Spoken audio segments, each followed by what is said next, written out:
நல்லவர். இந்த மாதத்திற்காக நான் மிகுந்த ஜெபத்தோடு கருத்தாய் தேவ சமூகத்தில் வாக்குத்தத்த வார்த்தைக்காக நான் ஜெபித்துக் கொண்டிருக்கும் பொழுது தேவன் என்னுடைய உள்ளத்தின் ஆழத்தில் நிறுத்தின ஒரே ஒரு வார்த்தையை உங்களோடு நான் பகிர்ந்து கொள்ள மிகவும் ஆசைப்படுகிறேன். இந்த மே மாதம், இந்த முதல் வாரம் தேவன் நமக்கு சொல்லுகிற நேரடியான வார்த்தை ரோமர் 8வது அதிகாரம் 28வது வசனத்தை எல்லாரும் எடுத்துக்கொள்வோம், கேட்போம். ஒருத்தர் வாசிங்க சத்தமா. அன்றியும் அவருடைய தீர்மானத்தின்படி அழைக்கப்பட்டவர்களாய்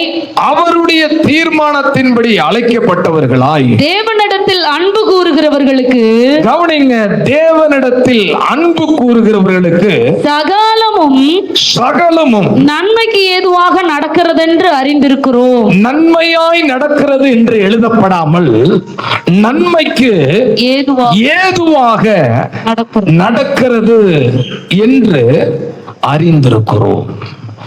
நன்மைக்கு ஏதுவாக. ஒரு 7 முறை அந்த வார்த்தையை சின்ன பிள்ளை மாதிரி சொல்லுங்க பார்ப்போம். நன்மைக்கு. இவ்வளவுதான் உங்க சத்தமா? நன்மைக்கு ஏதுவாக. இவ்வளவுதான் உங்க சத்தமா? நன்மைக்கு ஏதுவாக. இவ்வளவுதான் சொல்ல முடியுமா? நன்மைக்கு ஏதுவாக. நன்மைக்கு ஏதுவாக. எல்லாம் சேர்ந்து சத்தமா சொல்லுங்க பார்ப்போம். நன்மைக்கு ஏதுவாக. நன்மைக்கு ஏதுவாக.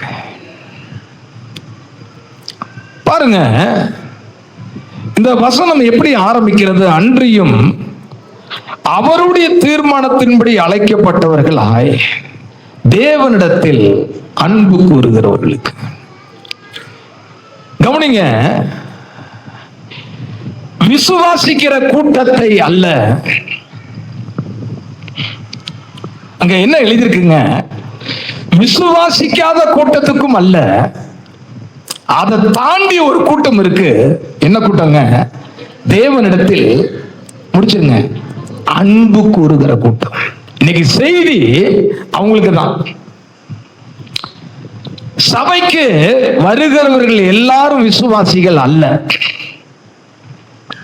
இன்னைக்கு அவிசுவாசலுக்கு நான் பேசல, விசுவாசிக்கு நான் பேசல. இந்த வசனம் சொல்லுது, தேவனிடத்தில், சொல்லுங்க, அன்பு கூறுகிறவர்களுக்கு. கையை உயர்த்தி ஒரு அலையில சொல்லுங்க பார்ப்போம்.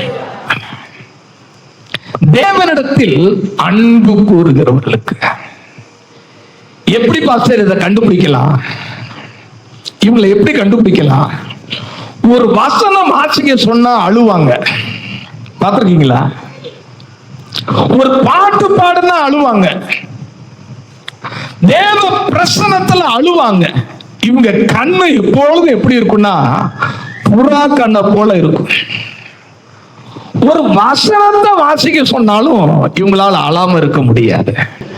தேவனிடத்தில், முடிச்சுங்க, அன்பு கூறுகிறவர்களுக்கு. நான் சொல்றேன், விசுவாசிக்கிறேன் அப்படிங்கிற நிலைமையிலே நின்னுடாதீங்க. விசுவாசத்தில் இருக்கிறவர்கள் விசுவாசத்தில் வளருங்கள். விசுவாசத்தில் வளர்கிறவர்கள் எந்த இடத்துக்கு போங்க? இவ்வளவு என் மேல அன்பு கூர்ந்த ஆண்டவரை பதிலுக்கு நானும் அன்பு கூறுவேங்கிற இடத்துக்கு வாங்க. கையை உயர்த்தி ஒரு அலையில சொல்லுங்க. இன்னைக்கு ஒரே ஒரு தேவ மனிதனை நான் எடுத்துக்கொண்டு அவருடைய வாழ்க்கையின் துவக்கத்தையும் அவருடைய முடிவையும் நான் வேகமாய் சொல்லிட்டு, இடையில் நடந்த காரியம் எல்லாம் நன்மையாய் நடந்ததா, தீமையாய் நடந்ததா, அல்ல நன்மைக்கு ஏதுவாய் நடந்ததா என்பதை நான் சொல்லி முடிக்க விரும்புகிறேன். யார் அந்த மனிதன்? எத்தனையோ முறை இந்த ஆலயத்துல நம்ம தியானித்த தேவனுடைய மனுஷன் யோசேப்பு. கையை உயர்த்த ஒரு ஆளையில சொல்லுங்க பார்ப்போம். யாருங்க அவரு? சத்தமா சொல்லணும். யாருங்க அவரு? சத்தமா சொல்லுங்க. யோசேப்பு. யாருக்கு பிறந்தாரு? யாக்கோபுக்கும் ராகேலுக்கும் பிறந்த புள்ள யோசேப்பு. இந்த யோசேப்பை குறித்து ஆதியாகமம் 37 ஆரம்பிக்கிறது. இந்த யோசேப்புடைய வயது வெறும் 17 வயது. எல்லா பிள்ளைகளை காட்டிலும் அப்பா இந்த பிள்ளையின் மேல அதிக நேசம் வைத்தார் என்று எழுதப்பட்டிருக்கிறது. எல்லா பிள்ளைகளை காட்டிலும் இவன் மேல் அதிக அன்பு கூர்ந்தார் என்று எழுதப்பட்டிருக்கிறது. இந்த யோசேப்பு அந்த சின்ன வயதுல எத்தனையோ குடும்பங்கள் பாருங்க, எத்தனையோ குடும்பங்கள்ல பிள்ளைகளுக்கு பெற்றோர்கள் இல்லை, அப்பா இல்ல, அம்மாவும் இல்லை. சில பேருக்கு இருந்தும் முடிச்சிருங்க, பிரயோஜனம் இல்லை. ஆனா இங்க பாருங்க, அப்பாவுக்கும் பிள்ளைக்கும் இடையில அப்படி ஒரு அன்பு. கையை உயர்த்துவரால இல்லையா சொல்லுங்க பார்ப்போம். ஆனா சூழ்நிலை பாருங்க, இவங்க ரெண்டு பேரும் இணைந்து இருக்க வாழ விரும்பினாலும் அவர்கள் ஒருவரை ஒருவர் விட்டு பிரியும்படியான நிலைமை ஏற்படுது. நான் கேட்கிறேன், இது நன்மையா தீமையான்னு கேட்டீங்கன்னா நம்ம எல்லாரும் சொல்லுவோம் தீமையா. சின்ன வயசுல 17 வயசுல வாலிப வயசுல ஒரு பெற்றோர் பிள்ளைகளை செட்டில் பண்ணுகிற நேரம், பிள்ளை தன்னுடைய வாழ்க்கையின் நோக்கத்தை அறிந்து ஒரு இடத்துல செட்டில் ஆகிற நேரம், ஒருவரை விட்டு ஒருவர் பிரிகிற நிலைமை, இது தீமையான்னு கேட்டா சந்தேகமே இல்லை, அது என்னதுங்க? தீமை. இது நன்மையான்னு கேட்டீங்கன்னா சத்தியமா சொல்வேன், இது நன்மை இல்லை. ஆனா நன்மைக்கு ஏதுவாக அப்படின்னு கேள்வி எழுப்பீங்கன்னா தைரியமா நம்ம சொல்ல முடியும், நன்மைக்கு ஏதுவாய் கர்த்தர் செய்தார். கையை உயர்த்தி ஒரு அலையில சொல்லுங்க பார்ப்போம். கடந்த நாட்களில், கடந்த மாதங்களில், இல்ல ஒரு சில மாதங்களாக ஒன்று மாத்தி ஒன்று உங்க வாழ்க்கையில தீமைகள் நேரிட்டிருக்கலாம். சில உறவுகள் உங்களை விட்டு பிரியும்படியான நிலைமை ஏற்பட்டிருக்கலாம், இல்லைன்னா ஏற்பட்டு இருக்கலாம். நான் சொல்றேன், நீங்க போராட வேண்டாம், அதை அப்படியே விட்டுருங்க. ஏன்னா இது தீமைக்கு அல்ல, தேவ பிள்ளைகளுக்கு கர்த்தர் இது எப்படி செய்கிறாரா? சத்தமா சொல்லுங்க, நன்மைக்கு ஏதுவாக. எப்படி பாஸ்டர் இதை தெரிஞ்சுக்க? கொஞ்சம் நீங்க எப்படி இருக்கணும், பொறுத்துருங்க. இரண்டாவது யோசேப்பனுடைய வாழ்க்கையில அவனுக்கு கூட பிறந்த சகோதரர்கள் இருந்தார்கள் என்று எழுதப்பட்டிருக்கிறது. ஆனா அந்த சகோதரர்கள் அவன் மேல அன்பா இல்ல, எப்படி இருந்தாங்களா? பகைத்தார்கள் என்று எழுதப்பட்டிருக்கிறது. முதல் சொன்ன அப்பாவும் பிள்ளையும் பிரியும்படியான நிலைமை. இரண்டாவது சொல்லுகிறேன், என்னதுங்க? உடன் பிறந்த சகோதரர்களால பகைக்கப்பட்டார். இந்த பகைக்கப்படுகிறது பாஸ்டர் நன்மையா தீமையான்னு கேட்டீங்கன்னா சத்தியமா என்னதுங்களாங்க? தீமை. ஆனா நன்மையா அல்லது நன்மைக்கு ஏதுவாகவா அப்படின்னு யோசித்தா சந்தேகமே இல்ல, அவர் எப்படிதான் ஆண்டவர் அனுமதிக்கிறாருங்க? இந்த பகைக்கிறது நன்மைக்கு ஏதுவாக. கையை உயர்த்தி ஒரு அலையில சொல்லுங்க பார்ப்போம். சத்தமா கையை உயர்த்தி இப்ப சொல்லுங்க, சிலர் என்னை பகைப்பது சொல்லுங்க தீமைக்கல்ல, நன்மைக்கு ஏதுவாக. சத்தமா சொல்லுங்க, சிலர் என்னை பகைப்பது தீமைக்கல்ல, அது என்னது? நன்மைக்கு ஏதுவாக. அப்பாவும் பிள்ளையும் பிரியும்படியான நிலைமை. இரண்டாவது என்ன சொன்ன? கூட பிறந்த சகோதரர்களை என்ன பண்ணாங்க? பகைக்கிறார்கள். மூன்றாவது, இந்த பூமியிலேயே அவன் இருந்துடக்கூடாதுன்னு சொல்லி கொலை பண்றதுக்கு என்ன பண்ணிட்டாங்க? ரெடி ஆயிட்டாங்க. நான் கேட்கிறேன், கொலை பண்ண ரெடி ஆனது யாரு? சொல்லுங்க, சத்தமா சொல்லுங்க. யாருக்கெல்லாம் கூட பிறந்த சகோதரர்கள் சகோதரிகள் இருக்கிறாங்க? சத்தம் சொல்லுங்க. ஆமா. எதுக்கு இருந்தாங்க? கொலை பண்ணுவதற்கு. நான் கேட்கிறேன், இது நன்மையா தீமையான்னு கேட்டா சந்தேகமே இல்ல, தீமை. தீமையிலும் தீமை. ஆனா முடிவை வச்சு பார்க்கும்போது இது நன்மையா இல்ல இது நன்மைக்கு ஏதுவாகவான்னு சொன்னா சத்தியமாக நன்மைக்கு ஏதுவாக. கையை உயர்த்தி சத்தமா ஒரு அலையில சொல்லுங்க, சத்தமா ஒரு அலையிலூயா சொல்லுங்க, சத்தமா ஒரு அலையில சொல்லுங்க. அல்லேலூயா. நன்மைக்கு ஏதுவாகவா, நன்மைக்கு ஏதுவாக.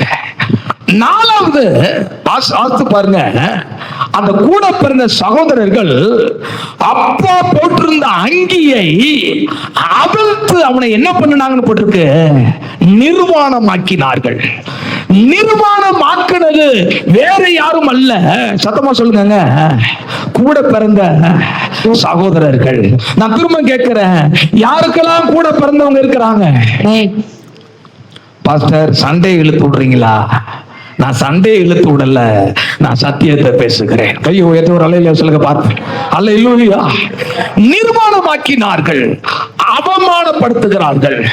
அதோட விடல, அவங்கள யோசேப்பை எங்க தூக்கி போடுறாங்கன்னு பைபிள் இருக்குங்க. குழி இல்ல.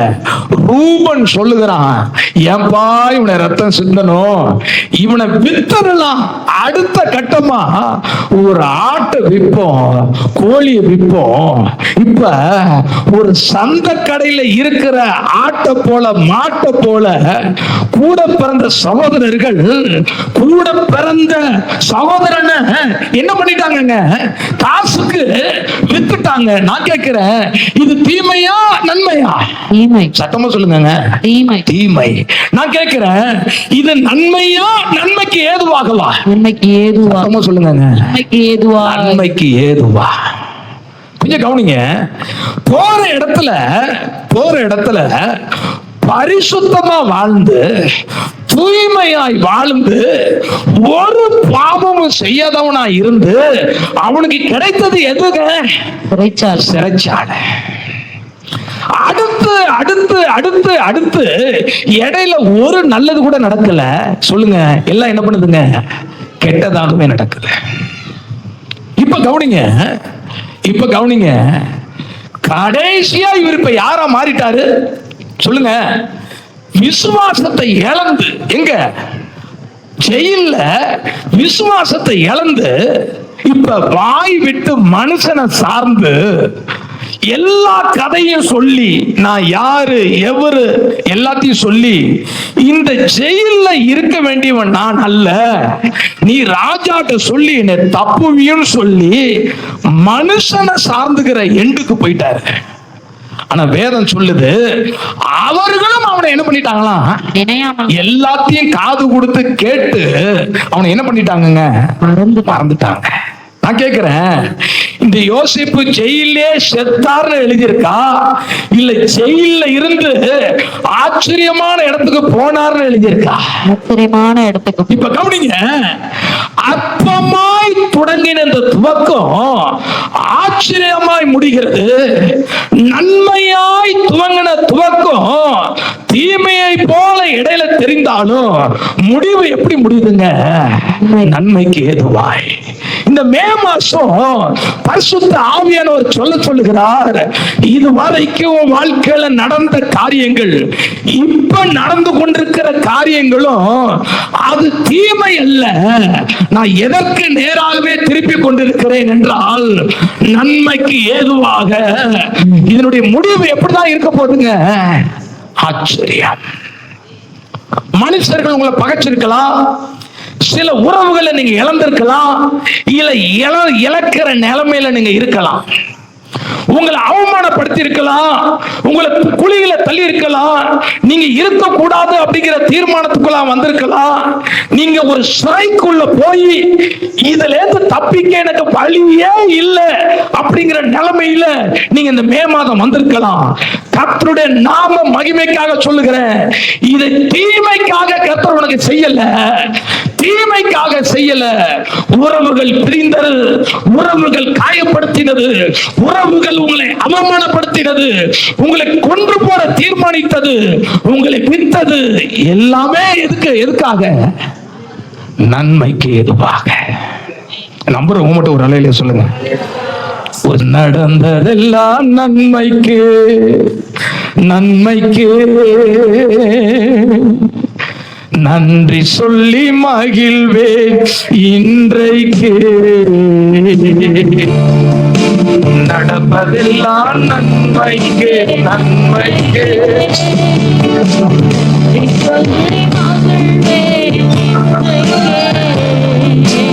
நன்றி நன்றி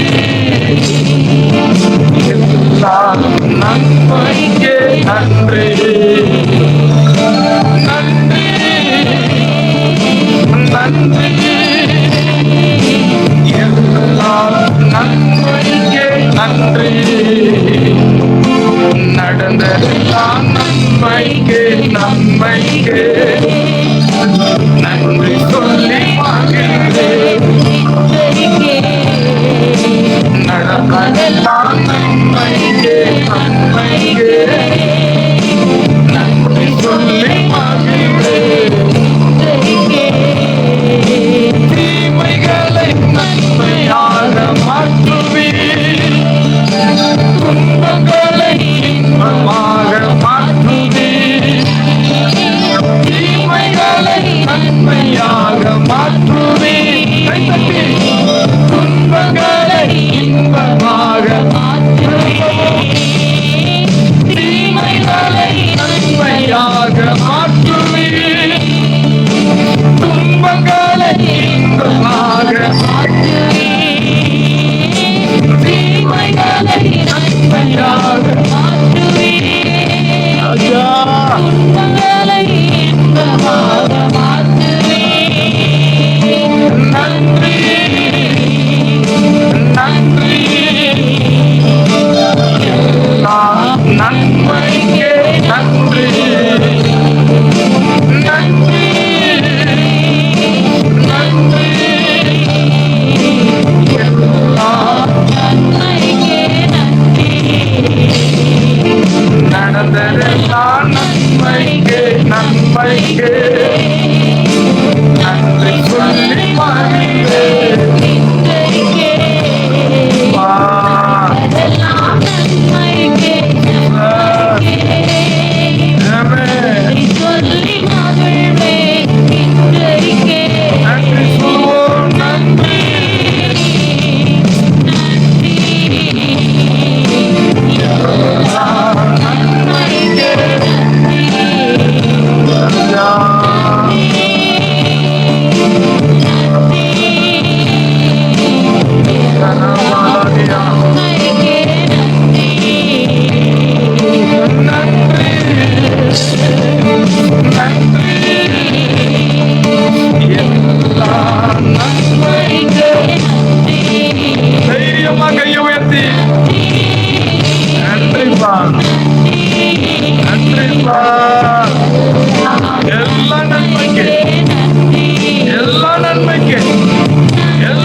நன்றி சொல்ல சொல்ல உங்க மேல தேவ கிருபை.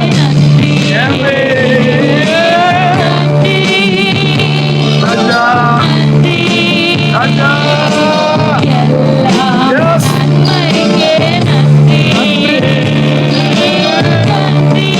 நன்றி நன்றி நன்றி. சொல்லுங்க சொல்லுங்க. ஏசப்பா நன்றி. ஏசப்பா நன்றி.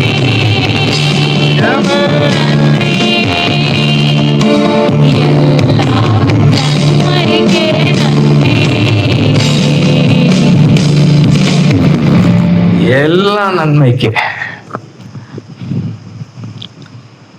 மறக்கவே முடியாது. முடிச்சிடுறேன். ஆதியாகமம் கடைசி அதிகாரம். யாக்கோபு செத்துட்டாரு. இப்ப சகோதரருக்கெல்லாம் பயம் வந்துருச்சு. என்ன பயம் வந்துருச்சு? அப்பா இறந்துட்டாரு. இதுக்கப்புறம் யோசேப்பு அவருக்கு நம்ம பண்ணின துரோகத்தெல்லாம் மனசுல வச்சுட்டு நம்மளை எல்லாரையும் என்ன பண்ணிடுவாரு? கொன்னுடுவாரு அப்படின்னு நினைச்சு எல்லாருக்குள்ளேயும் பயம் வந்துருச்சு. இந்த செய்தி யோசேப்புக்கு போனோன்னு என்ன பண்ணாரா? அழுதாராம். இப்படி நினைக்கிறாங்களே என்ன அப்படின்ட்டு சொல்லிட்டு சொல்றாங்க, ஒன்றும் பயப்படாதீங்க, நான் உங்களை பராமரிப்பேன்னு சொல்றேன். கையை உயர்த்தி வர சொல்லுங்களேன். ஏன் தெரியுமா நிறைய பிரச்சனையை ஆண்டவர் நமக்கு தராருன்னா நம்மளை என்னவாக்க?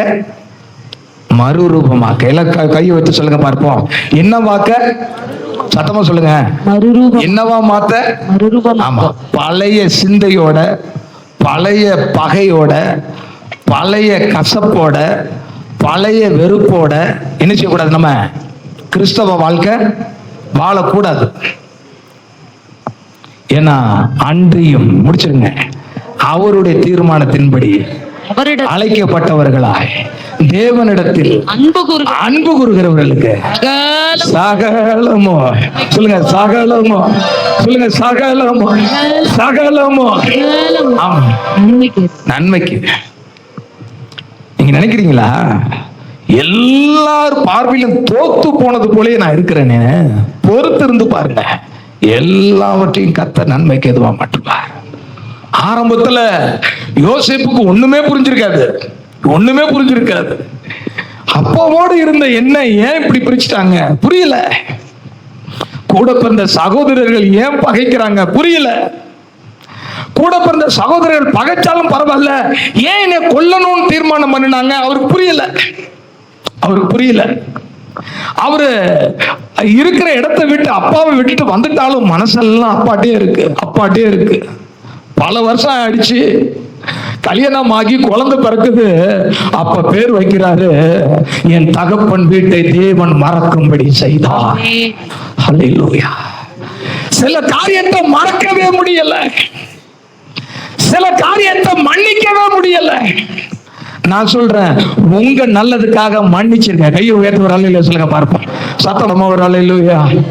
எல்லாரும் பகைக்கிறாங்க, குழியில போடுறாங்க, வித்துட்டாங்க, காசுக்கு வித்துட்டாங்க, சிறைக்கு போயிட்டாருங்க. ஆனா வேதம் சொல்லுகிறது, அந்த இளம் வயதில் எதுக்காக இதெல்லாம் செஞ்சாங்களோ அந்த நிலைமையில உயர்த்த பரலோகம் மறக்கவே இல்லை. கையை உயர்த்தி ஒரு அல்லேலூயா சொல்லுங்க. அல்லேலூயா. நான் சொல்றேன், இயேசுவின் நாமத்தினால உங்களை இப்படி பார்க்கும்படி வைக்க மாட்டாரு, மற்றவங்க எல்லாரும் உங்களை இப்படி பார்க்கத்தக்கதாக தான் வைப்பாரு. அல்லேலூயா. காயப்பட்ட உன்னை, நிந்திக்கப்பட்ட உன்னை, அவமானத்தை சந்தித்த உன்னை கர்த்தர் உன்னை அப்படியே விட்டுற மாட்டாரு. உயர்ந்த இடத்துல உன்னை வைத்து அழகு பார்ப்பார். அல்லேலூயா. இப்ப புரியுது. இப்ப யோசேப்பு விளக்கம் கொடுக்கிறாரு. நீங்க தீமை செய்ய நினைச்சீங்க, முடிச்சிருங்க அந்த வசனத்தை வாசம் முடிச்சிருங்க. நீங்கள் எனக்கு தீமை செய்ய நினைத்தீர்கள், தேவனோ இப்போது நடந்து வருகிறபடியே வெகு ஜனங்களை உயிரோடு காக்கும்படிக்கு நன்மையாய் முடிய பண்ணினார். அவைகளை நன்மையாய் முடிய பண்ணினார். சொல்லுங்க பார்ப்போம். நன்மையாய் முடிய பண்ணுகிற ஒரு ஆண்டவர் எனக்கு இருக்கிறபடினால உயர்ந்த இடத்துல நான் இருப்பேன். சொல்லுங்க பார்ப்போம். நிர்வாணத்துல இருக்க மாட்டேன். நான் கேட்கிறேன், இப்ப யோசேப்பை பகைச்சிட முடியும்? நீங்க தான் பேசணும். ஏன் முடியாது?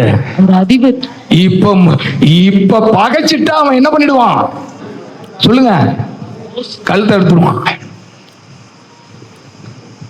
நான் கேட்கிறேன், அப்படி இருந்த அவனை அப்படிப்பட்ட நிலைமைக்கு கொண்டு போவார்னா இப்படி இருக்கிற என்னை அப்படிப்பட்ட நிலைமைக்கு கொண்டு போவார் நம்புறவங்க மட்டும் ஒரு நிலையில சொல்ல. அல்லேலூயா. இப்ப நீங்க தைரியமா நீங்க என்ன தெரியுமா பாட போறீங்க? உண்மையிலேயே ஆண்டவரே, எனக்கு கசப்பு கூட பிறந்தவங்க மேல, சொந்தக்காரங்க மேல, சர்ச்சில் உள்ளவங்க மேல, என்னுடைய எதிராளிகள் மேல எனக்கு கசப்பு இல்லை, நான் உங்களை மன்னிக்கிறேன். நடந்தது எல்லாம் என்னதுங்க? நன்மைக்கு. அல்லேலூயா சொல்லுங்க பார்ப்போம். யாரை பார்த்து நீங்க முறைச்சிங்களோ இந்த ஆராதனை முடிச்சுட்டு போய் அவங்கள பார்த்து என்ன செய்ய போறீங்க சொல்லுங்க? சிரிக்க போறீங்க. உங்க மனசு என்ன பண்ணணுங்க? மறுரூபமாகணும். ஏன்னா அவன் கீழே தான் கிடக்க போனான். யாரு? உங்களை வித்தவன், உங்களை கேவலமா பேசினவன், கல்லெறிஞ்சவன், உங்களை அவமானப்படுத்தினவன், ட்ரெஸ் அவுத்தவன், கொலை பண்ணணும்னு பிளான் பண்ணன எல்லாம் கீழே தான் கிடக்க போறான். நீங்க எந்த இடத்துல இருக்க போறீங்க? உயர்ந்த இடத்துல இருக்க போறீங்க. அவங்க கை ஏந்தும், உங்க கையை கொடுக்கிற இடத்துல கர்த்தர். நம்புறவங்க மட்டும் அந்த அபிஷேகத்தை நான் பெற்றுக் கொள்ளுகிறேன், இந்த ஆசீர்வாதம் என் மேல வந்து இறங்கட்டும் அப்படின்னு நம்புறவங்க கையை தட்டி பெற்றுக் கொள்ளுங்க.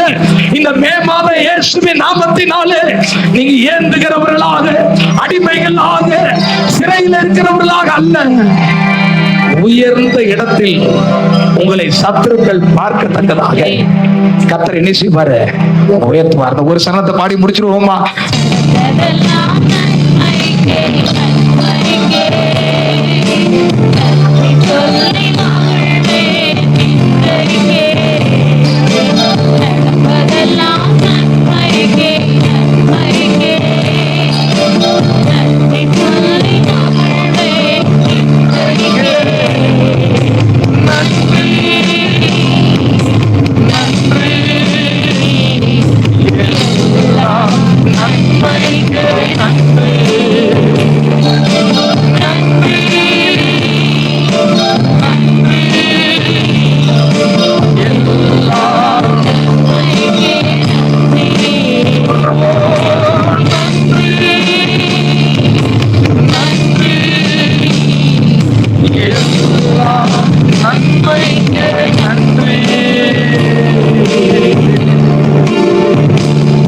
கர்த்தருடைய ஊழியக்காரனா நான் தைரியமா சொல்லுகிறேன், உன் வாழ்க்கையில நடக்கிற காரியங்கள் எல்லாம் தீமையை போல் தெரிந்தாலும், உண்மையாகவே தீமையாகவே இருந்தாலும், தேவனிடத்தில் அன்பு கூறுகிறவனுடைய வாழ்க்கையில் உனக்கு அநேக மனிதர் மேல கசப்பு. இந்த திருவிருந்து எடுக்கிறதுக்கு முன்னாடி இந்த செய்தியோடு சேர்ந்து உங்களுக்கு சொல்லுகிறேன், ஒரு ஆசீர்வாத தடைக்கு காரணம் வேற யாரும் அல்ல. ஏதோ ஒரு கசப்பு, ஏதோ ஒரு வெறுப்பு, ஏதோ ஒரு காயம். கொஞ்சம் யோசித்து பாரு தேவ பிள்ளைய. அல்லேலூயா. எவ்வளவு பெரிய துரோகத்தை தன்னுடைய கூட பிறந்த சகோதரனுக்கு செய்தார்கள். யோசிப்பு எல்லாரையும் மன்னித்தார். அல்லேலூயா. எல்லாரையும் மன்னித்தார். ஏன்னா அவருக்கு தெரிஞ்சிட்டு இது தேவன் செய்தது, இது தேவன் செய்தது. இவங்கெல்லாம் ஒரு கதாபாத்திரம் தான். சில நேரத்தில் நம்மளை சரி பண்ண நம்ம குடும்பத்தில் உள்ளவர்களை பயன்படுத்துவார், உன் பெற்றோரை பயன்படுத்துவார், உன் சகோதரரை பயன்படுத்துவார், உன் சகோதரியை பயன்படுத்துவார், உன் கணவனை பயன்படுத்துவார், உன் மனைவியை பயன்படுத்துவார். நீ யாரை ரொம்ப நம்புறீங்களோ அவங்கள கூட கர்த்தர் பயன்படுத்துவார். ஹல்லேலூயா, ஹல்லேலூயா. எத்தனை பேர் கையை உயர்த்தி இதுக்கு பின்னாடி ஒரு தெய்வீக தீர்மானம் இருக்கு, நான் ஏன் இந்த மனுஷர்கிட்ட கோச்சிக்கணும்? ஹல்லேலூயா. கர்த்தனோடு பேசுகிறாரா? கர்த்தர் உன்னோடு இடைப்படுகிறாரா? எல்லாரும் கை தூக்க தேவையில்லை. அவங்க மட்டும் ஒரு காரியத்தை கர்த்தர் எனக்கு உணர்த்தி கொண்டு இருக்கிறார். செய்தி துவங்கினதிலிருந்து கர்த்தர் சில காரியத்தை என்னோடு இடைப்பட்டு கொண்டிருக்கிறான்னு உணர்வீங்கன்னா நீங்க மட்டும் கையை உயர்த்தினா போதும். அல்லேலூயா. அவங்க நல்ல கையை உயர்த்தி ஜெபம் பண்ண ஆரம்பிங்க, கர்த்தரோடு பேச ஆரம்பிங்க. எனக்கு புரியுது ஆண்டவரே. அல்லேலூயா. என்ன ஒரு சரியான இடத்திற்கு கொண்டு வர, சரியான இடத்துல இல்லாத என்ன சரியான ஒரு இடத்திற்கு கொண்டு வர இவங்களெல்லாம் நீரே அனுமதிக்கிறீர் ஆண்டவரே, நீரே அனுமதிக்கிறீர். அதை நான் புரிஞ்சுக்காம இது வரைக்கும் இருந்துட்டேன். அல்லேலூயா. என்னை பகைக்கிறவங்களை பதிலுக்கு நானும் பகைத்துட்டு இருந்தேன். என்னை யாரெல்லாம் கோபப்படுத்துறாங்களோ பதிலுக்கு நானும் அவங்கள கோபப்படுத்தி கொண்டிருந்தேன். என்னை யாரெல்லாம் இப்படி எல்லாம் பண்ணினாங்களோ அவங்கள பழி வாங்கணும்னு சந்தர்ப்பம் தேடிட்டு இருக்கிறேன். ஆண்டவரே என்னை மன்னிச்சிருங்கன்னு சொல்லி வாயை திறந்து கர்த்தரினோடு இடைப்பட்டார் அப்படிங்கிறவங்க மட்டும் நீங்க ஜெபம் பண்ணா போதும். அல்லேலூயா, அல்லேலூயா. அது கணவனா கணவனா இருந்தாலும், மனைவியா இருந்தாலும் மன்னிங்க, பிள்ளையா இருந்தாலும் மன்னிங்க, சொந்தக்காரங்களா இருந்தாலும் மன்னிங்க. கர்த்தர் இன்னைக்கு உங்க மனசை மறுரூபமாக்கட்டும். இந்த ஏப்ரல் மாதம் முடிந்து மே மாதத்துக்குள் கால் வைத்துக்கிற உங்களை, ஓ ஹல்லேலூயா, பயங்கரமான ஒரு வெயில் காலம், ஆனா உன் குடும்பத்துல ஒரு வசந்தத்தை கர்த்தர் அனுப்பி, ஓ ஹல்லேலூயா, நன்மை நடக்க, ஏதாவது ஒரு காரியம் நடக்கிற ஆண்டு இது. அந்த மாதம் இதை யாரும் எதிர்பார்க்க மாட்டாங்க. இந்த மே மாதத்துல என்ன நன்மை இருக்க போகிறது? இயேசுவின் நாமத்துல சொல்லுவேன், வறட்சியிலும் ஆண்டவர் உன்னை வழி நடத்துகிற கர்த்தர். இந்த மே மாசம் கர்த்தர் உன்னை அற்புதமாய் உன்னை வழி நடத்துவார். எப்ப தேவன் என்னோடு இடைப்படுகிறாருங்கிறத உணர்ந்து நான் கீழ்ப்படுகிறேன்ப்பா, ஹல்லேலூயா, இதுக்கு பின்னாடி இப்படி சித்தம் இருக்கிறது, இப்படி திட்டம் இருக்கிறது. எத்தனை பேர் வாயை திறந்து ஜெபம் பண்ணுவீங்க? சிஸ்டர் ஜெபம் பண்ணுங்க. ஹல்லேலூயா, ஹல்லேலூயா. வாயை திறந்து கர்த்தரினோடு பேசினார், இடைப்பட்டாருங்கிறவங்க நல்ல வாயை திறந்து நல்ல கர்த்தரை மகிமைப்படுத்துவோம். உங்களுக்கும் கர்த்தர் ஒரு நாளை வைத்திருக்கிறார். ஹல்லேலூயா. உங்களுக்கு தீமை செஞ்சவங்களாம் உங்களை தேடி வருவாங்க, பள்ளத்துல தள்ளி போட்டவங்களாம் உங்களை தேடி வருவாங்க. ஹல்லேலூயா. உங்களை வித்து போட்டவங்களாம் உங்களை தேடி வருவாங்க. ஹல்லேலூயா. அவங்க வந்து உங்கள்ட்ட மன்னிப்பு கேட்பாங்க, உங்களை கண்டு பயப்படுவாங்க. நீங்க சொல்ல போறீங்க, நீங்க எனக்கு தீமை செய்ய நினைத்தீர்கள், ஆனா கர்த்தரோ நன்மையாய் முடிய பண்ணினா. ஹல்லேலூயா. எத்தனை பேருங்க கையை உயர்த்தி நல்ல கர்த்தரை மகிமைப்படுத்துவீங்க? நல்ல கொஞ்ச நேரம், ரெண்டு நிமிஷம். ஹல்லேலூயா, ஹல்லேலூயா. நல்ல வாயை திறந்து, இயேசுப்பா நீங்க நல்லவர், நல்லவர், நல்லவர். அந்த வார்த்தையை திரும்ப மனசார சொல்லுங்க. நீங்க நல்லவர் அப்பா, நீங்க நல்லவர், நீங்க நல்லவர், நீங்க நல்லவர், நீங்க நல்லவர், நீங்க நல்லவர், நீங்க நல்லவர், நீங்க நல்லவர். சொல்லுங்க, நல்லவர், நல்லவர். எனக்கு நல்லதே செய்வீங்க ஆண்டவரே, எனக்கு நல்லதே செய்வீங்க ஆண்டவரே, ஆண்டவரே எனக்கு நல்லதே செய்வீங்க ஆண்டவரே. ஆண்டவரே நீங்க ஒரு நாள் தீமை செய்கிற தேவன் அல்ல. நடக்கிற எல்லா காரியமும் தீமை போல தெரிந்தாலும் இதெல்லாம் நன்மைக்கு நேராய் திருப்ப போகிறீர் ஆண்டவரே. இதெல்லாம் நன்மைக்கு ஏதுவாக தான் நடக்கிறது ஆண்டவரே. ஹல்லேலூயா. இதெல்லாம் நன்மைக்கு ஏதுவாய் நடக்கிறது. நாங்களும் ஒரு நாள் அறிக்கை செய்வோம், எங்கள் தேவன் எங்களுக்கு தீமை செய்யல, தீமை செய்யல, தீமை செய்யல, தீமை செய்யல, நன்மையே செய்தார், நன்மையே செய்தார், நன்மையே செய்தார், நன்மையே செய்தார். ஆண்டவரே, இங்க இருக்கிற அநேகருடைய உள்ளத்துல கசப்பு, இங்க இருக்கிற அநேகருடைய உள்ளத்துல வெறுப்பு, அநேகருடைய உள்ளத்துல மன்னிக்க முடியாத தன்மை, காயம். ஹல்லேலூயா. அவங்களோடு நீங்க இடைப்பட்டு கொண்டிருக்கிறீங்க. எங்களுடைய ஆசீர்வாதத்துக்கு தடை வேற எதுவும் அல்ல. எங்க இருதயத்துக்குள்ள இப்படிப்பட்ட காரியங்கள்லாம் இருக்கு ஆண்டவரே. யாரோ செய்த தீமை ஆண்டவரே எங்க மனசை விட்டு போகாம, ஆண்டவரே உங்களையும் துதிக்காம பாடாம உங்க பிரசனத்தோடு இணைய முடியாம தவிக்கிற பிள்ளைகளை இந்த மே மாதம் நீங்க ஆசீர்வதித்து அனுப்புகிறதுக்காக ஸ்தோத்திரம். கீலேயாத்தின் பிசின் தைலமாகிய அந்த ரத்தம் ஒவ்வொருடைய இருதயத்திலும் இறங்குவதாக. எத்தனை பேருங்க அதை அனுமதி தருவீங்க? என் இருதயத்தை திறக்கிறேன் ஆண்டவரே, என் மனதை நான் திறக்கிறேன். கீலேயாத்தின் பிசின் தைலமாகிய உங்க ரத்தம் இறங்குவதாக, உங்க ரத்தம் இறங்குவதாக. எல்லாரையும் மன்னிக்கிறோம் ஆண்டவரே. ஹல்லேலூயா. மன்னிக்கிறோம். எங்க உள்ளத்துல இருக்கிற எல்லா கசப்பின் வேற பிடுங்கி எறிகிறோம். அது எங்க வாழ்க்கையை அழிக்கும், நாசம் பண்ணணும், அதெல்லாம் பிடுங்கி எறிகிறான். லட்சம் லட்சம் சம்பாதிக்கிற மனிதர்கள் ஆண்டவரே தன்னுடைய கால் முறியும் பொழுது இது தீமையை போல தெரிந்தாலும் இது தீமை அல்ல, நன்மைக்கு ஏதுவாக சொல்லி ஆலயத்துக்குள்ள இருந்து உங்களை மகிமைப்படுத்த கூடுமாக எங்களுக்கு அவ்வளவு பெரிய தண்டனைலாம் நீங்க தரவே இல்லை ஆண்டவரே. ஹல்லேலூயா. அப்பா உங்க ஸ்தோத்திரிக்கிறோம் ஐயா. இந்த இடத்தை விட்டு போகும்போது எல்லாரையும் மன்னிக்கிறவர்களாக கடந்து போகட்டும். கசப்பு, வெறுப்பு எல்லாவற்றையும் தூக்கி எறிந்துட்டு, நீங்க எனக்கு தீமை செய்யல, கர்த்தர் எனக்கு நன்மை செய்வார் என்ற விசுவாசத்தோடு இந்த இடத்தை விட்டு புறப்பட உதவி செய்ய.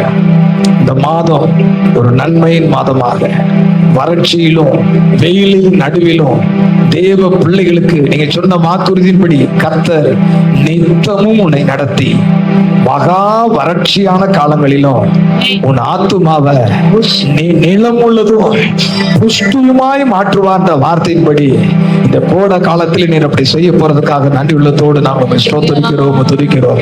அல்லேலூயா. இந்த மாதத்துக்கு உண்டான கிருபையை இயேசுவின் நாமத்தில் பெற்றுக் கொள்கிறோம். இந்த மாதத்துக்கு உண்டான வழி நடத்துதலை பெற்றுக் கொள்கிறோம். இந்த மாதத்துக்கு உண்டான பலனை பெற்றுக் கொள்கிறோம். இந்த மாதத்துக்கு உண்டான பாதுகாப்பை பெற்றுக் கொள்கிறோம். இந்த மாதத்துக்கு உண்டான ஆண்டவரே புதிய கிருபைகளையும் வழி நடத்துதலையும் பெற்றுக் கொள்கிறோம். வந்திருக்கிற ஒவ்வொரு பிள்ளைகளையும் நீர் ஆசீர்வதியும் காத்து கிருபை சொல்ந்து கொள்ளட்டும். இயேசுவின் நாமத்தில் ஜெபிக்கிறவர்கள் ஜீவனுள்ள நல்ல பிதாவே.